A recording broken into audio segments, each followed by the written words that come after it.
Start as you mean to continue.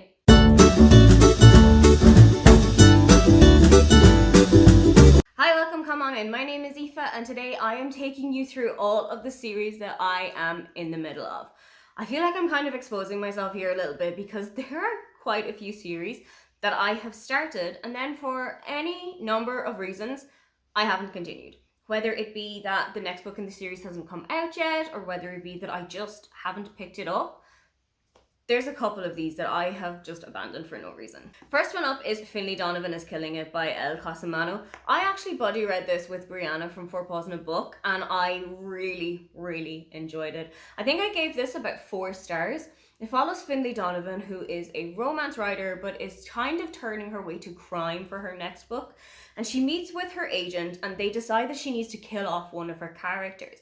But someone at a nearby table thinks that Finley is actually talking about killing somebody and gives her $50,000 to kill her ex-husband. I already have a copy of the second book in this series, Finley Donovan Knocks Them Dead, and I know that Finley Donovan Jumps the Gun came out at the start of this year, and there's a 4th book in the series, the name of which I don't know quite yet, but I know that I have got to keep reading this series because I genuinely really enjoyed it. I just need to make them a bit more of a priority. Next one up is the Dear Mrs. Bird series by AJ Pierce. This is the second book, Yours Cheerfully, and it follows a young woman named Emmeline who is hired as a kind of a personal secretary for Mrs. Bird, who is an advice columnist in the 1940s in London, right at the time of the Blitz at World War II. There are a lot of subjects that Mrs. Bird will not touch in her columns. She won't talk about relationships, she won't talk about family, she won't talk about women's health. She will only talk about things that she feels are appropriate. Things like cooking, things like sewing, things like how to run a house for your husband. Basically, 1940s values. Emmeline comes in and really kind of puts this world on its head. She answers a lot of these questions on her own back, anonymously, and it all kind of snowballs from there. She has got a couple of friends who are also caught up in the events of the Blitz and in World War II as a whole. There are a couple of character deaths that happened in the first book, and it is so poignant, but also at times it's genuinely really funny, really heartbreaking, and I cannot wait to see what happens with this book. I also have a NetGalley copy of the 3rd book in this series, and I feel like I really need to make this one a priority so that I can finally get that one ticked off my shelf too. Next one up is The Seasonal Quartet by Ali Smith. I kind of went into this the wrong way. I thought that this series was a collection of poetry based in the season that the book is. So I thought autumn was poems all about autumn. I thought spring was poems all about spring. I was incorrect. It turns out that the Seasonal Quartet is a kind of a linear structure of stories, all set in the seasons that the books are taking place in, but it also features quite a lot about Brexit. It features quite a lot about English life, quintessential country life in England, and I kind of went into it the wrong way. I read Autumn in autumn 2022, and I figured that in 2023 I would start with spring and then work my way throughout the year. That was not the best idea because it turns out that Autumn is actually the first book in the series for a reason, and the story does develop from there. So this year I'm going to do it differently, and I'm going to go back to Autumn in autumn, and then I'm going to go back again. Next up is the American Royal series by Catherine McGee. I have read 3 books in this series, and I have to say that I have had kind of mixed feelings about them. The idea of this book series is that instead of being made president when America became independent from the UK, George Washington was made King of America and he was given a crown and a monarchy. In the first book, An American Royals, Beatrice is preparing to be America's first queen regnant when her father will eventually pass away. And as her father does pass away in one of the books, the whole series is about Beatrice and her life as queen and the whole upheaval that has brought into her life, but also the slight feelings of jealousy between her and her sister and her brother, who feel like they were just kind of spare parts brought on for the story. I genuinely loved the first book of this series. I think I gave it a 5-star rating, but the other ones I haven't enjoyed so much. I do know that a 4th book is coming out somewhere towards the end of the summer. I think it is called Rain, and it's mainly about Samantha, who is Beatrice's sister. And I'm really excited to see how this book is going to go, considering what we had happen at the end of book 3. It was a pretty big cliffhanger, and I'm genuinely excited to see what's going to happen. The next series that I'm in the middle of is another YA series with a book coming out at the end of this year, and that is the Heartstopper Novella series by Alice Oseman. This series has got my whole heart. It is so wonderful. It's really comforting. I go back to it now and then if I just need a little bit of a pick-me-up. This follows Nick and Charlie, who are two secondary school boys in the UK. I think Nick is the year above Charlie. Nick is really popular. He is on the rugby team. He has so many friends. Charlie is a little bit more of an introvert. He is more held back. And Charlie joins the rugby team one day. He and Nick strike up a friendship, but it turns into something a little bit more as well. The third book in this series, and the trip to Paris, and the two teachers that are on that trip, genuinely my favourite part of the whole series. I know that volume 5 of this is coming out in November, and we're being treated to one more, which is such a treat because I genuinely thought it was finishing with volume 5. I cannot wait until November. As soon as volume 5 comes out, I'm getting my hands on it. Another series that I have to be in the middle of because the next book has not come out yet is the Bright Fall series by Ashling Herring-Blake. This is Delilah Green Doesn't Care, and is the first book in the series following Delilah, whose stepsister Astrid is getting married, and she has to come back to Bright Falls to be the photographer for this wedding. The problem is that Delilah doesn't really get along with people in the town. She has been living in New York for about 10 years, and she has really outgrown the town, she feels. When she comes back, she strikes up a friendship and a relationship with Claire, who is a single mother, has never left the community, and is one of Astrid's bridesmaids. Without giving too much away, the second book follows Astrid, and the third book in this series is going to follow their friend Iris, who's going out on a kind of a run of dates to try and find her Princess Charming. I cannot wait for the third book in this series to come out.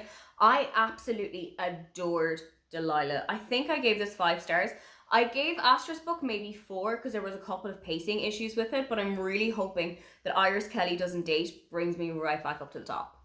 Next up is something a little bit out of my roadhouse, and that is Before the Coffee Gets Cold by Toshikatsu Kawaguchi. I fell in love with this book when I saw it reviewed on Emma's channel. It is absolutely stunning, and it really does hit me in a way that I didn't expect it to. This book series is set in a Tokyo cafe where you can go in, order a coffee, sit in a specific seat, and you can travel back in time. You can visit somebody who has already been to the cafe, you can talk to them for one final time, you can get their thoughts on something, but there are a couple of stipulations. As I said, you have to be sitting in a specific chair, and you have to return to the cafe from the past before the cup of coffee that you ordered gets cold. I've already read the first book in the series. I have the second 2 in the series, and there is a 4th book that I think is coming out at the end of this year, and I am really going to make my best of it to try and finish this series before that comes out. I read maybe the first chapter of Tales from the Cafe before I had to put it down for Rom-Comathon, and I just haven't picked it back up yet, and that genuinely is on me. A book series that I have to finish because I don't think there's going to be anything more come out is the Crazy Rich Asian series by Kevin Kwan. This is Rich People Problems. It is the 3rd and final book in the series, and I have some understanding that it's going to follow Nick and Rachel through their marriage. Nick and Rachel are professors at NYU. Rachel is an economics professor. I'm not quite sure what department Nick is in, but I think it's something to do with arts or humanities. Rachel and Nick strike up a relationship. They get engaged. And this is when Nick decides that he's going to bring her to Singapore to meet his extended family. What Nick has neglected to tell Rachel is that he comes from one of Singapore's richest families. These are the kind of people that nothing is out of their reach. Money is never going to be an issue. They live such an extravagant lifestyle. And it truly is just kind of living vicariously in the pages of this book. I've also been to Singapore. It was about 15 years ago, so I don't really remember a lot of the city. But I really loved kind of just walking through the city and experiencing the sights and the sounds and the smells that I had experienced way back then. It was kind of like revisiting the city, but for a lot cheaper. Next up is one that I'm a little bit apprehensive about given the subject matter. That is Beartown by Friedrich Bachmann. I eventually read this in December of 2021.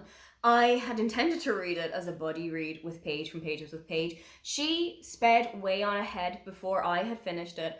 And I think the problem for me is that I read it during my summer. I read it in July and it was way too hot for me to be thinking about ice rinks and about ice skating. But Paige read it in her winter time and she utterly loved it. She said it was really striking. She said it had affected her in ways that she didn't think it would affect her. With that in mind, I had to go into it, but I did know that this book is about sexual assault. And I did know that this book is about victim blaming and victim shaming and the kind of pedestal and the way that we look up to sports stars, treat them as gods, make them kind of infallible to any kind of wrongdoing that they could ever do.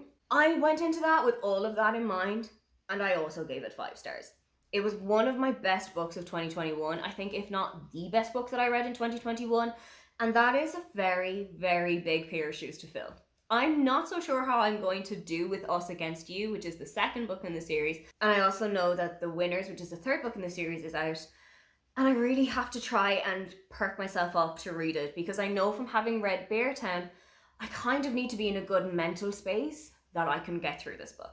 A book series that has kind of become a family thing for me is The Thursday Murder Club by Richard Osman. Richard Osman is a TV presenter in the UK, and he gave a chance at writing maybe about 6 or 7 years ago, and I am so thankful that he did. I absolutely loved the first book in the Thursday Murder Club series, and it is now doing the rounds in my family. It's just that some of my family members don't read as quickly as I do. I have given my brother a copy of the second book in the series, The Man Who Died Twice, and he still has it. I'm pretty sure it's in his bedroom somewhere. I could just go in and grab it off the shelves the next time that I'm home. He also has got a copy of The Bullet That Missed, which is the third book in the series, and we've also discovered that there's a fourth book coming out in September. So I have until September to read the other 2 books in this series so that I can get on to book 4. I just really need my brother to get his skates on. Another series where I'm waiting for the final book to come out in September is the Oh My God, What a Complete Ashling series by Sarah Breen and Emer McLysett. I can't promise that I'm going to read the Ashling book as it comes out straight away, because I am not prepared to say goodbye to Ashling. She's one of my favourite characters of all time, and I associate with her so much. There is so much about Ashling's story, about Ashling's life, upbringing, her rural area upbringing, moving to Dublin for college, finding friendships, finding relationships, losing a job, moving country. So much of that resonates with me that it's kind of like I feel like there's a hidden camera in my room and Sarah and Emer are just writing about my life. This book brings me so much comfort. From having left Ireland, I can dip into the pages of it. I know that the slang that's going to be used is something that I'm familiar with.